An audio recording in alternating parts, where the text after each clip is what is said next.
International social media Patel Prahlad भाई। जा रही है तो कंपनीज बेचेंगी किसको? क्यों जा रहे हैं विदेशी निवेशक? क्या उन्हें हमारी मंद पड़ती अर्थव्यवस्था दिख गई है? सिकुड़ते हुए मिडिल क्लास के लिए स्टॉक मार्केट का क्रैश होना वाकई बुरी खबर है।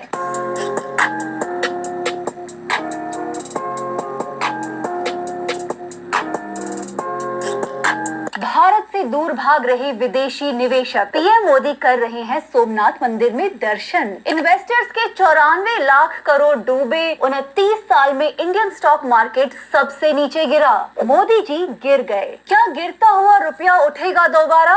मोदी जी गए वन तारा। मुद्दा आर्थिक हो या सामाजिक, ये है हमारी नई प्रॉब्लम सॉल्विंग टेक्निक। क्रैकनॉमिक्स में हम इन समस्याओं को सॉल्व तो नहीं कर सकते और उनको समझने का काम जरूर कर सकते हैं। जैसे छुपी हुई बेरोजगारी होती है, क्या छुपा हुआ रिसेशन भी हो सकता है? जीडीपी तो ठीक ही लग रहा है, पर जहाँ देखो वहाँ मंदी की निशानी है। शेयर मार्केट 5 महीने से लगातार गिर रहा है। रुपया भी हर दिन हिस्टोरिक गति से गिर रहा है। मैन्युफैक्चरिंग 14 महीने के लो पर है। मिडिल क्लास की ना इनकम बढ़ रही है, ना ही सेविंग्स। कुंभ से लौटने के बाद कहीं भी जाने का पैसा नहीं है, फिर कैसे गिर में सफारी करने जाएं? क्या हो रहा है इकोनॉमी में और ये स्लो डाउन आपको कैसे अफेक्ट करेगा, बात करते हैं इस एपिसोड में। पिछले 5 महीनों में स्टॉक मार्केट से निवेशकों के 94 लाख करोड़ रुपए गायब हो गए। नॉर्मली जब स्टॉक मार्केट गिरता है तो बड़े निवेशक परेशान नहीं होते। म्यूचुअल फंड्स, एसआईपीज और छोटे तौर पर इन्वेस्ट करने वाले लोगों को ज्यादा फर्क पड़ता है। फाइनली क्या म्यूचुअल फंड्स की एड्स काम कर गई? क्या मोदी जी और अमित शाह का उकसाना काम आया?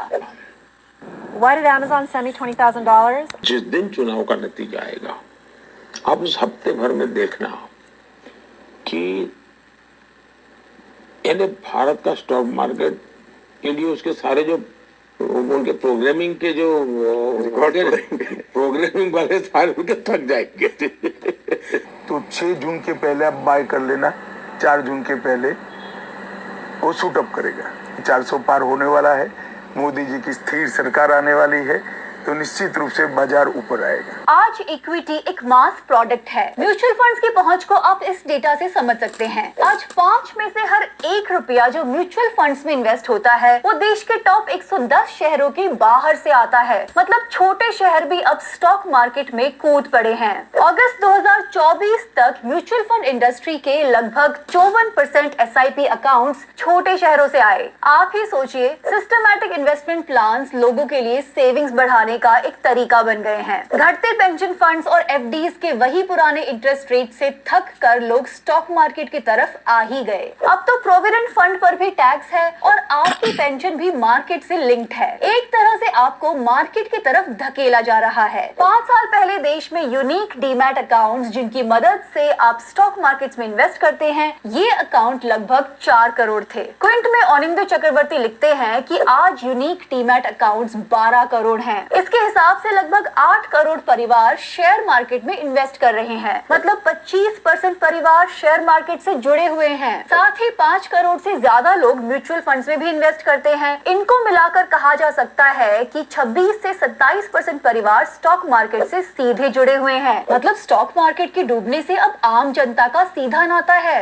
सिकुड़ते हुए मिडिल क्लास के लिए स्टॉक मार्केट का क्रैश होना वाकई बुरी खबर है। फरवरी में बॉम्बे स्टॉक एक्सचेंज का स्मॉल कैप इंडेक्स 14% गिर गया और निफ्टी मिड कैप 100 10.8% गिरा। स्मॉल कैप का मतलब होता है वो कंपनी जिसका मार्केट कैपिटलाइजेशन यानी कि शेयरों में उसकी वैल्यू 5000 करोड़ से कम हो। मिड कैप का मतलब है वो कंपनी जिसका मार्केट कैपिटलाइजेशन 5000 करोड़ रुपए से 20,000 करोड़ रुपए हो। इस छोटे और मिडिल सेगमेंट में ही ज्यादा खून खराबा होता है। नेशनल स्टॉक एक्सचेंज 50 का मिड कैप 100 सितंबर के अपने पीक से 21% नीचे है। वहीं निफ्टी का स्मॉल कैप 100 दिसंबर के मुकाबले 25% नीचे है। लेकिन इस बाजार के खून खराबे के पीछे की कहानियां शायद ही खुलकर हमारे सामने आए। बाजार में जिस आम आदमी का पैसा डूबा है वो बस पैसा नहीं था, वो उनके बच्चों की फीस थी, शादी का खर्च था, रिटायरमेंट का फंड था, भविष्य की सुरक्षा था। छोटे और बड़े शहरों में भी ऐसी अनंत कहानियां होंगी जो इन नंबर्स के पीछे गायब हो गई हैं। देश का मिडिल क्लास पहले से ही आर्थिक तंगी झेल रहा है। सैलरी स्टैग्नेंट है, नौकरियां गायब और महंगाई ऊंचाई आसमान पार। थोड़ी बहुत समय की बात होती तो वो इस क्रैश को झेल भी लेता, पर 5 महीनों से गिरावट जारी है। मोदी जी के परम भक्त भी जो पहले चुपके चुपके रोते थे, अब खुले में रोना रोने लगे हैं। जो रिस्क नहीं झेल सकते, उन लोगों के पास मार्केट से निकलने के अलावा कोई चारा नहीं है। ज़ेरोधा के को फाउंडर नितिन कामत ने ट्विटर पर लिखा कि ट्रेडिंग वॉल्यूम घट रहा है। सभी ब्रोकर्स अपनी गतिविधियों में 30% की गिरावट से परेशान हैं। 15 साल में पहली बार वो अपने बिजनेस में डी ग्रोथ देख रहे हैं, मतलब कि कमी देख रहे हैं। वहीं फॉरेन इन्वेस्टर्स भी मार्केट से अपना पैसा बाहर निकाल रहे हैं। पिछले 6 महीने में फॉरेन इन्वेस्टर्स और डोमेस्टिक इन्वेस्टर्स का ये ग्राफ देखिए। लाल रंग में फॉरेन इन्वेस्टर्स का फ्लो है और हरे रंग में डोमेस्टिक इन्वेस्टर्स का। साफ पता चलता है कि फॉरेन इन्वेस्टर्स अपना पैसा बाजार से निकाल रहे हैं। सितंबर से अब तक विदेशी निवेशकों ने $25 बिलियन की इक्विटीज बेच दी हैं, मतलब 2,17,000 करोड़ से ज्यादा पैसा मार्केट से निकाल लिया है।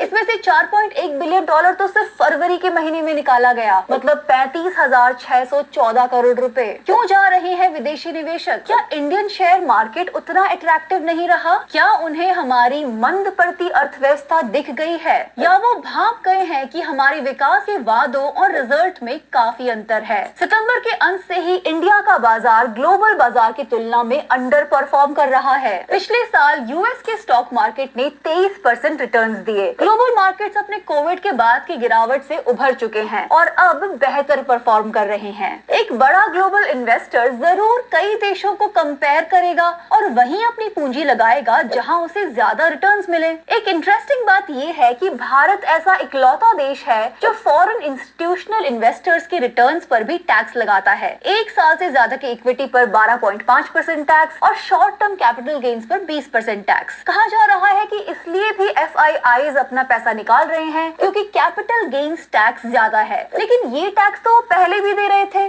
सिर्फ टैक्स की वजह से उनका पैसा निकालना जम नहीं रहा। आप ही सोचिए, एक अमीर इन्वेस्टर किसी देश के शेयर बाजार से मुनाफा कमा रहा हो और उस पर कुछ टैक्स लगे तो इसमें प्रॉब्लम क्या है? हम तो सोचते ही हैं कि अमीरों पर टैक्स लगना ही चाहिए। आर्थिक असमानता को कम करने की राह में ये तो एक जरूरी कदम है। असल मुद्दा है देश की इकोनॉमी डगमगा रही है। 80 करोड़ लोगों को तो हम राशन दे रहे हैं, वहीं एक नई रिपोर्ट बता रही है कि 100 करोड़ लोगों के पास कुछ भी एक्स्ट्रा खरीदने के पैसे नहीं हैं। ऊपर से मिडिल क्लास को, अमीरों को, सरकार को और इन्वेस्टर्स को अब तक खुश रखने वाला और सपने दिखाने वाला शेयर बाजार भी चरमरा रहा है। आप सोचते हैं मोदी जी कुछ नहीं कर रहे? अरे वो आपके गम भुलाने के लिए क्या क्या नहीं कर रहे। रोज वो अपनी तरह से शेयर मार्केट के गिरने का जवाब दे रहे हैं। शेयर मार्केट कहाँ गिर रहा है? ये देखो, गिरा नहीं है, लेटा हुआ है, उबासी ले रहा है, नींद आ रही है उसे, खेल रहा है, निहार रहा है, सोच रहा है शुक्र है मैं शेर हूँ, इंसान नहीं। ना बेरोजगारी की चिंता, ना महंगाई, ना गरीबी, गुजारा हो जाता है। कोई ना कोई फोटो खिंचवाने आ ही जाता है। हम सब अंबानी जी के पालतू जानवर घुल मिलकर हंसी खुशी यहाँ रहते हैं।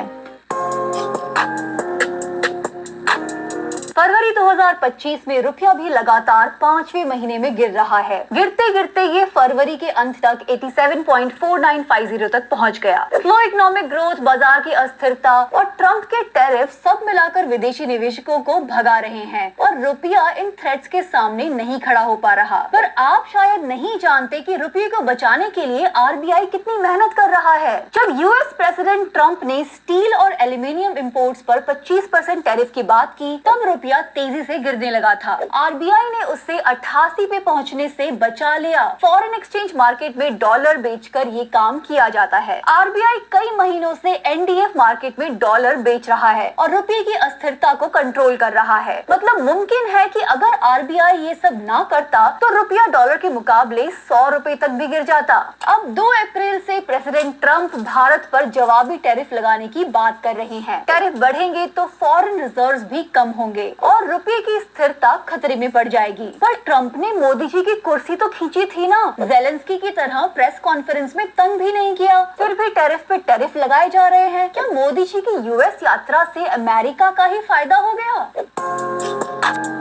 एक एक रिपोर्ट आई है, इंडस वैली रिपोर्ट। बेसिकली ये रिपोर्ट बिजनेस के लिए है और उनको दिखाती है कि इंडिया के कंज्यूमर्स का क्या हाल है, कहाँ इन्वेस्ट करें, कैसी स्ट्रेटजीज बनाएं, एक्सेट्रा। बट अपने एनालिसिस में इस रिपोर्ट ने दिखाया कि देश में 1 बिलियन लोगों के पास, मतलब 100 करोड़ लोगों के पास अपनी मर्जी से कुछ खर्च करने की, कुछ खरीदने की क्षमता है ही नहीं। देश में सिर्फ 3 करोड़ परिवार कंजम्पशन के आंकड़े बढ़ा रहे हैं। यही हमारी रियल कंज्यूमिंग क्लास है, सिर्फ 3 करोड़ परिवार। दूसरा, जो मध्यम वर्ग है वो कंज्यूम तो करता है पर उसकी भी परचेज करने की क्षमता कम होती जा रही है। हमारे देश में कोई और खूबी हो ना हो, एक खूबी ये थी कि इंडिया एक बहुत बड़ा मार्केट है और कोई भी कंपनी यहाँ इन्वेस्ट करना चाहेगी, कोई भी कंपनी यहाँ अपना माल बेच सकती है और मुनाफा कमा सकती है। But not anymore. अगर कंज्यूमिंग क्लास ही घटती जा रही है तो कंपनीज बेचेंगी किसको? अब स्टॉक मार्केट का इस तरह गिरना जारी रहा तो छोटे इन्वेस्टर्स को, मतलब आम लोगों को और भी नुकसान झेलना पड़ सकता है। बाकी लोग भी रिस्क लेने से घबराएंगे। ओवरऑल इकोनॉमी में कंजम्पशन